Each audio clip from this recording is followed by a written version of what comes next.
Pada kesempatan kali ini saya akan mempresentasikan rencana pelaksanaan pembelajaran atau RPP IPA untuk memenuhi tugas akhir semester kajian pengembangan kurikulum. Perkenalkan, nama saya Tarisha Febliandi dengan NIM 20 231086, Prodi Pendidikan IPA. Kelas IPA D, mata kuliah Kajian Pengembangan Kurikulum, dengan dosen pengampu Monica Primasari MPD. Materi pokok pada RPP yaitu Sistem Gerak pada Makhluk Hidup.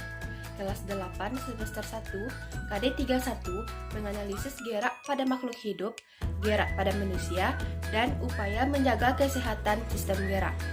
KD 41 menyajikan karya tentang berbagai gangguan pada sistem gerak serta upaya menjaga kesehatan manusia. Alokasi waktu pada RPP KD 3.1 dan 4.1 terdiri dari 5 pertemuan yaitu 12 jam pelajaran, dengan 1 jam pelajaran adalah 40 menit. Pada pertemuan pertama, materi pembelajaran yang akan dipelajari adalah gerak pada hewan dan gerak pada tumbuhan, dengan alokasi waktu adalah 2 jam pelajaran. Pada pertemuan kedua, materi pembelajaran yang akan dipelajari adalah struktur dan fungsi rangka, serta fungsi dan jenis-jenis sendi dengan alokasi waktu adalah 3 jam pelajaran. Pada pertemuan ketiga, materi pembelajaran yang akan dipelajari adalah fungsi dan jenis-jenis otot dengan alokasi waktu adalah 2 jam pelajaran. Pada pertemuan keempat, materi pembelajaran yang akan dipelajari adalah penyakit pada sistem gerak manusia dan upaya menjaga kesehatan sistem gerak pada manusia. Sedangkan pada pertemuan kelima akan diadakan ulangan harian. Sumber belajar yang digunakan adalah, yang pertama adalah buku IPA SMP kelas 8 Kemendikbud. Yang kedua adalah gambar dan video. Yang ketiga buku lain yang relevan, dan yang keempat referensi digital. Media pembelajaran yang digunakan yaitu yang pertama adalah media, terdiri atas gambar sistem gerak pada hewan, tumbuhan, dan manusia. Kemudian video sistem gerak pada manusia dan lembar kerja siswa.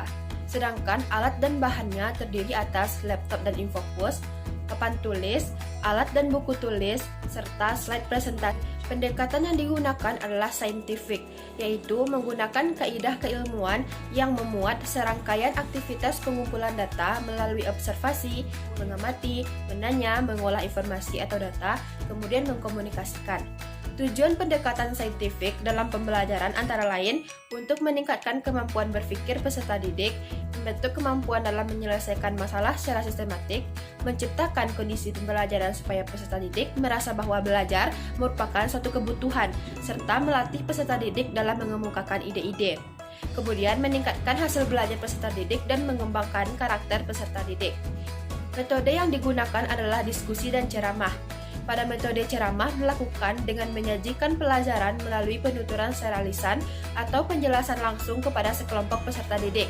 Sedangkan pada metode diskusi menghadapkan peserta didik pada suatu permasalahan. Tujuan utama metode ini adalah untuk memecahkan permasalahan, menjawab pertanyaan dan memahami pengetahuan peserta didik, serta untuk membuat suatu keputusan.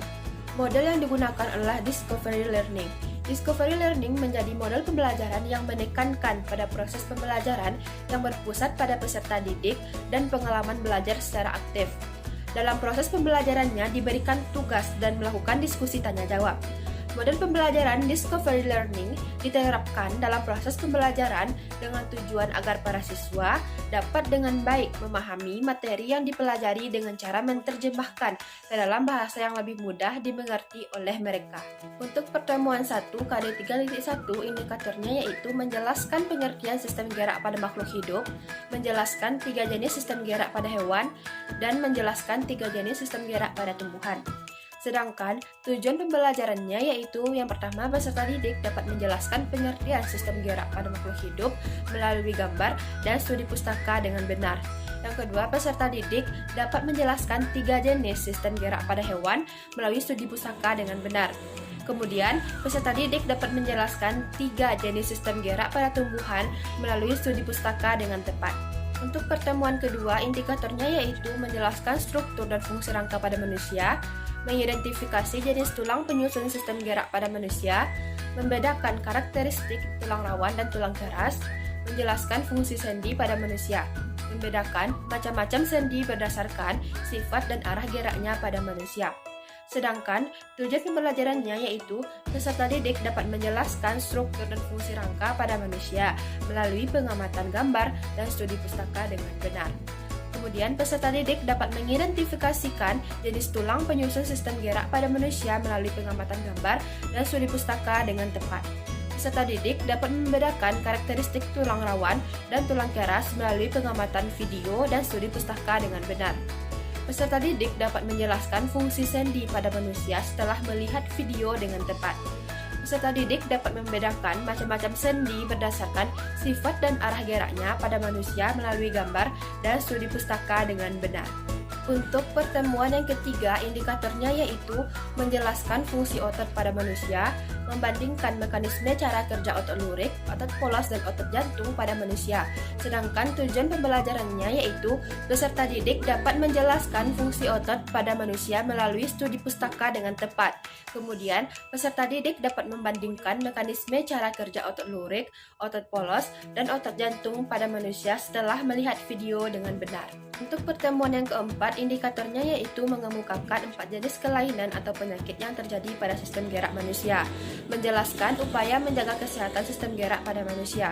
Sedangkan tujuan pembelajarannya yaitu peserta didik dapat mengemukakan 4 jenis kelainan atau penyakit yang terjadi pada sistem gerak manusia melalui studi pustaka dengan tepat. Peserta didik dapat menjelaskan upaya menjaga kesehatan sistem gerak manusia melalui pengamatan studi pustaka dengan benar. Dan untuk pertemuan yang kelima dilakukan dengan ulangan harian berupa esai yang terdiri dari 10 soal. Untuk KD 4.1 indikatornya adalah membuat laporan hasil pengamatan tentang penyakit pada sistem gerak manusia, menciptakan karya berupa poster tentang upaya menjaga kesehatan sistem gerak pada manusia. Sedangkan tujuan pembelajarannya adalah melalui percobaan peserta didik dapat membuat laporan hasil pengamatan tentang penyakit pada sistem gerak manusia dengan benar. Melalui studi pustaka dan pengamatan video, peserta didik dapat menciptakan karya berupa poster tentang upaya menjaga kesehatan sistem gerak pada manusia dengan tepat. Selanjutnya adalah aktivitas pembelajaran pada kegiatan pendahuluan. Terdiri dari 4 bagian yaitu orientasi, persepsi, motivasi, dan pemberi acuan.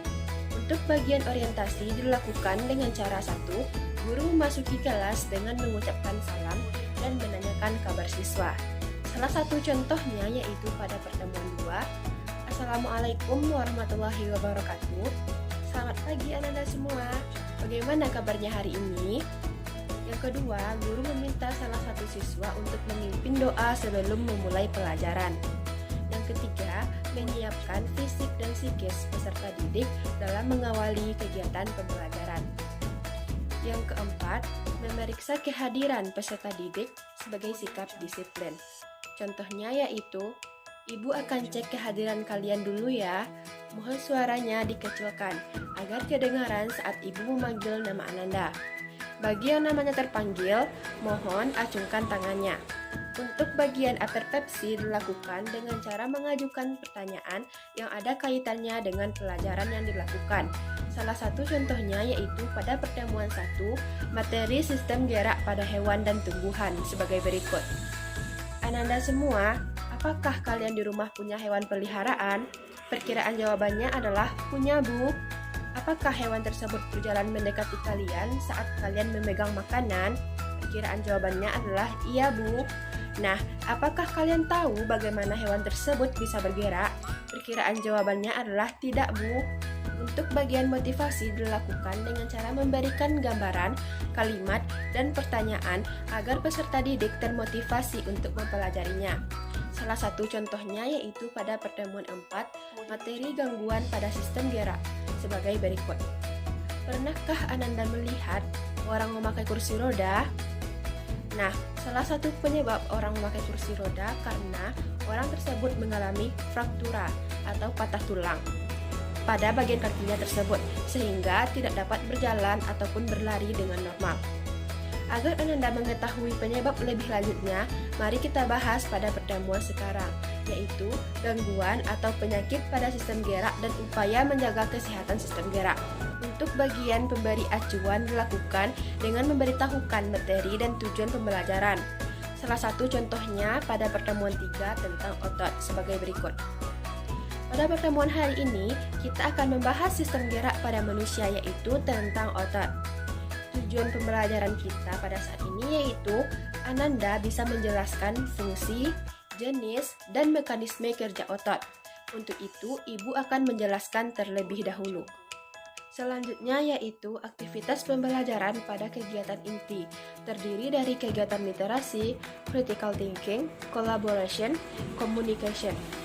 Untuk bagian kegiatan literasi dilakukan dengan cara 1.